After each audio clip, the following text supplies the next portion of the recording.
Hello everyone, good morning. আশা করি তোমরা সবাই অনেক ভালো আছো, সুস্থ আছো। আমরাও কিন্তু বেশ ভালো আছি। আমার আরেকটা নতুন ব্লগে তোমাদের সবাই ওয়েলকাম জানাইতেছি। এখন সময় হইতাছে সকাল 10টার মতো। তো আজকে ব্লগটা আমি এইখান থেকে শুরু করলাম। অবশ্যই ব্লগের সঙ্গে থাকো। আজকে কয়েকটা দিন ধরে প্ল্যানিং করতেছি যে রান্নাঘরটা পরিষ্কার করব, কিন্তু সময়ের অভাবে আর করতে পারতাছি না।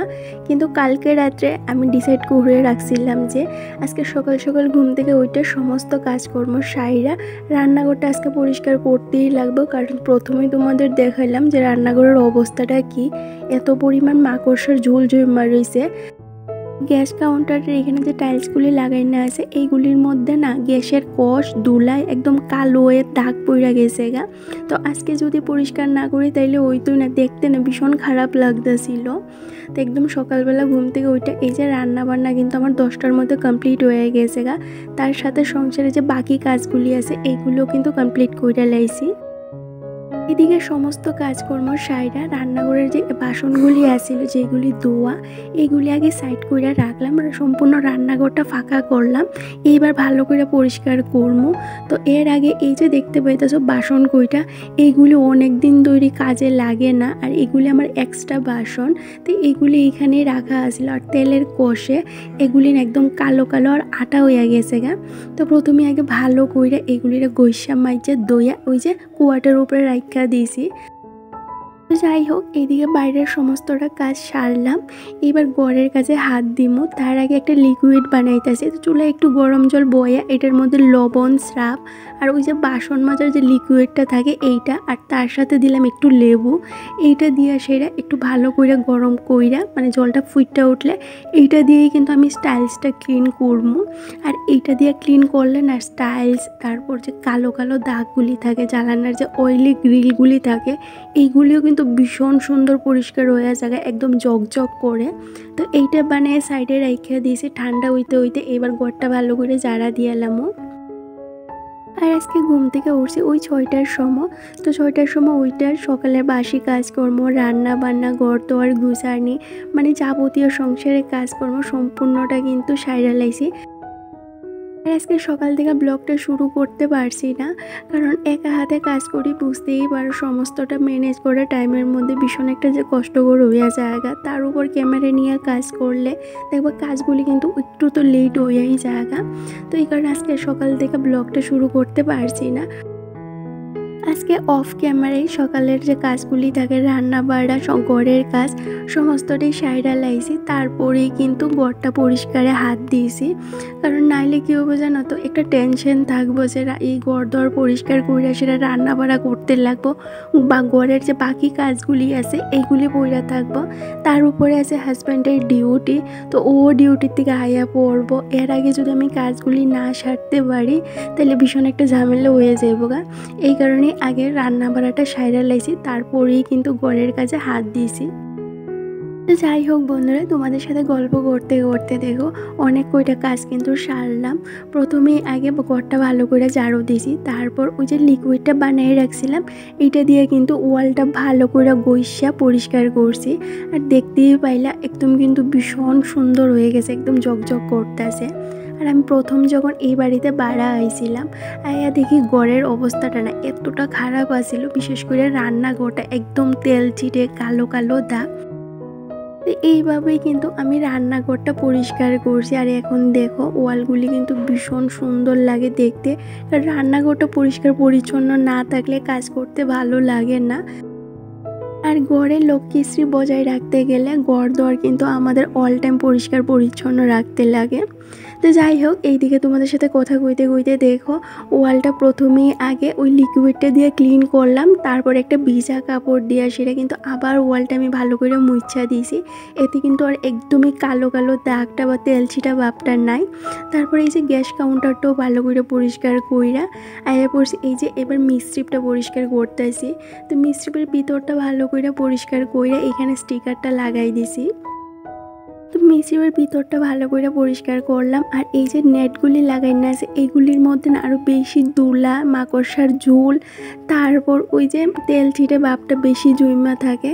তো এইটা আমি ভালো করে পরিষ্কার কইরা এবার ঘরটা ঝাড়ু দিতে আসি।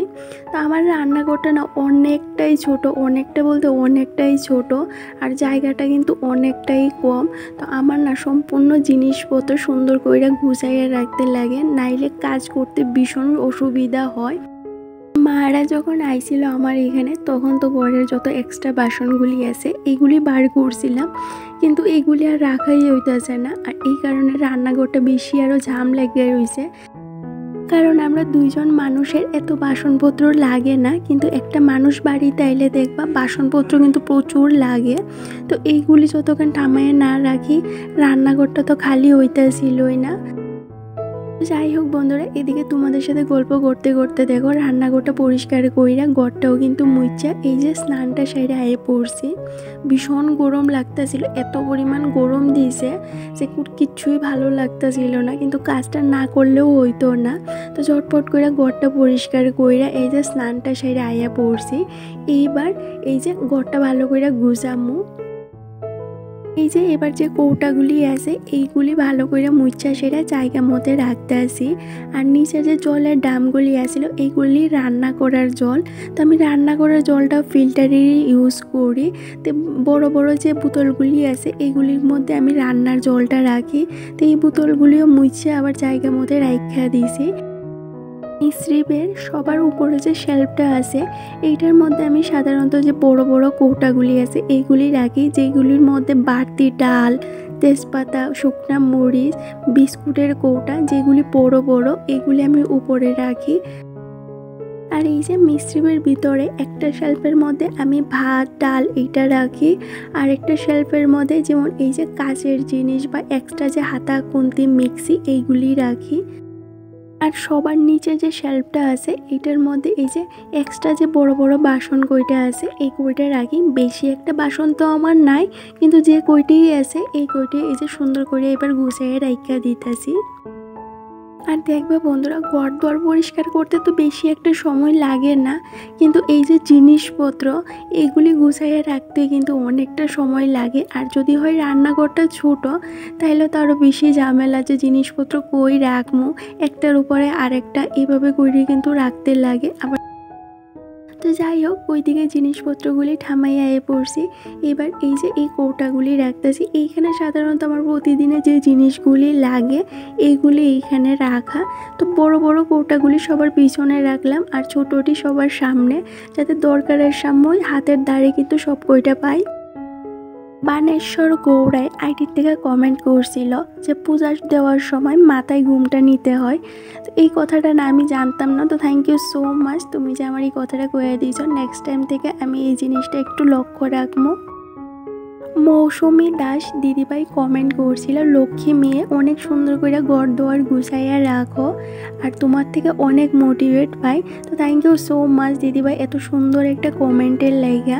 আর তোমরাও যে আমার ভিডিও দেখা সেটা আমার কাজকর্ম দেখা সেটা তোমরা মোটিভেট হও, এটা কিন্তু আমার কাছে সত্যি বিশাল বড় একটা জিনিস, যে আমার বন্ধুরা আমার ভিডিও দেখে আমার কাজকর্ম থেকে মোটিভেট হয়। কারণ কি কৌতো, আমি খুব সাধারণ একজন হাউস ওয়াইফ, আমার প্রতিদিনের কাজকর্ম আমি কিভাবে আমার এই ছোট্ট সংসারটারে সবসময় সুন্দর করে গুছাইয়া পরিপাটি রাখতে পারি, ভালোবাসে সংসারের সমস্ত কাজগুলি সকাল থেকে সন্ধ্যা অবধি করি, এইটাই কিন্তু ছোট্ট একটা ব্লগের দ্বারা তোমাদের সাথে প্রতিদিনই শেয়ার করার চেষ্টা করি। আর এইটাই যে তোমরা এতটা ভালোবাসো, ভিডিওগুলি ভালোবাসো, আমারে ভালোবাসো, সত্যি এটা কিন্তু আমার বিশাল বড় একটা জিনিস, যে অনুভূতিটা হয়তো আমি তোমাদের সাথে কোনোদিনও কইয়া বুঝাইতে পারতাম না। আগামী দিনগুলিতেও তোমরা ঠিক আমার পাশে এইভাবেই থাকো, আর আমিও চেষ্টা করুম তোমাদের সাথে আরও সুন্দর সুন্দর ভিডিও শেয়ার করার। যাই হোক বন্ধুরা, এইদিকে দেখো তোমাদের সাথে গল্প করতে করতে সমস্ত ঘরটা কিন্তু ভালো করে গুছানি কমপ্লিট হয়ে গেছে। গ্যাস কাউন্টারটা ভালো করে গুছিয়ে রেখে দিয়েছি। আর ওই যে মশলাদানি যে রাখি এইটা গতকালকে ধুইয়া দিয়েছি, এই কারণে আজকে আর ধুইলাম না। মশলার কৌটাগুলি ভালো করে মুছা আবার সুন্দর করে ঠামাইয়া রেখে দিয়েছি। এইবার চলো সম্পূর্ণ ঘরটা তোমাদের একটু ঘুরাইয়া দেখাই যে কেমন লাগতেছে। তো কাল ব্লগে যে বন্ধুরা আমার কমেন্ট করছিল তাদের নাম হইতেছে Baneshwar Gourai, Dipa Das, Mousumi Das, Rituparna Roy, Dipai Dey, Debirup blog, Mishti's family, Sabana blogs, Kajal, Tumpa Pal. Thank you so much তোমরা সবাই রে এত সুন্দর সুন্দর কমেন্ট করার লাগে। জানো তো বন্ধুরা, আজকে সকালবেলা একজন ফেরিওয়ালা কাকু আইছিল, তো তাইনের কাছ থেকে একটা র্যাক রাখছি।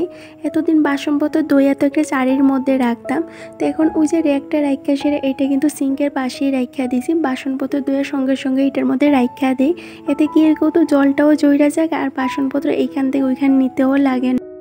তাহলে আজকের ব্লগটা আমি এখানেই শেষ করতেছি। ভালো লাগলে চ্যানেলটা সাবস্ক্রাইব করে দিও, একটা লাইক একটা কমেন্ট করে জানাইও। আজকের জন্য টাটা।